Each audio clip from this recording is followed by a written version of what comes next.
एक चाय वाले की कहानी आपके दिमाग को हिला के रख देगी, आपको सोचने पर मजबूर कर देगी। एक बुजुर्ग आदमी स्टेशन पर गाड़ी में चाय बेचता है। गाड़ी में चाय बेचकर वो अपनी झोपड़ी में चला गया।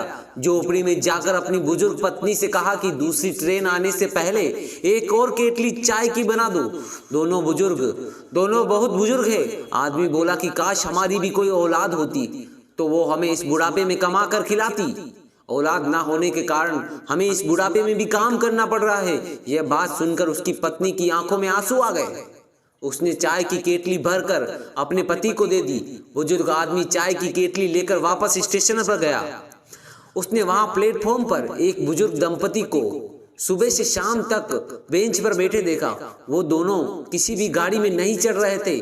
तब वो चाय वाला बुजुर्ग उन दोनों के पास गया और उनसे पूछने लगा कि आपको कौन सी गाड़ी में जाना है, मैं आपको बता दूंगा कि आपकी गाड़ी कब और कहां आएगी।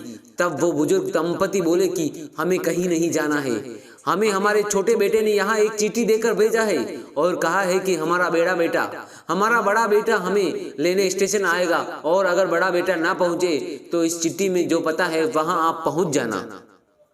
हमें तो पढ़ना लिखना आता नहीं, बस आप हमें ये चिट्ठी पढ़कर बता दो कि इसमें जो पता है वो कहाँ का है।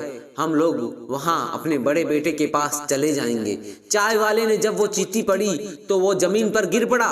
उस चिट्ठी में लिखा था कि ये मेरे माता पिता है, जो इस चिट्ठी को पढ़े उनको किसी पास के वृद्धाश्रम में छोड़ आए। चाय वाले ने सोचा कि मैं बे औलाद हूँ, इसलिए बुढ़ापे में काम कर रहा हूँ। अगर औलाद होती तो काम ना करना पड़ता। इस बुजुर्ग दंपति के 2 बेटे हैं, पर कोई भी बेटा इनको रखने को तैयार नहीं है। संत जी संगत को यह घटना सुनाते थे और संगत से पूछते थे कि बताओ औलाद होनी चाहिए या नहीं।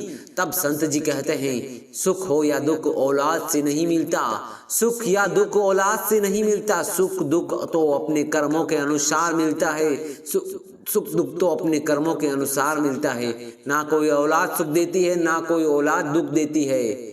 अगर आपके कर्म अच्छे हैं तो आप अकेले बैठे भी खुश रह सकते हैं, और अगर आपके कर्म बुरे हैं तो आप राजगद्दी पर बैठकर भी दुखी ही रहोगे। सुख और दुख का औलाद से कोई कनेक्शन नहीं है, यह हमारी गलतफहमी है। सुख और दुख का औलाद से कोई कनेक्शन नहीं है, यह हमारी गलतफहमी है। माता पिता से बढ़कर इस दुनिया में कोई तीर्थ नहीं, उनकी सेवा करना ही हम सबका अच्छा कर्म है। कर भला तो हो भला। तो दोस्तों, आपको यह बात कैसी लगी आप मुझे एक कमेंट करके जरूर बताना। धन्यवाद दोस्तों, मिलते हैं अगली प्यारी कहानी में।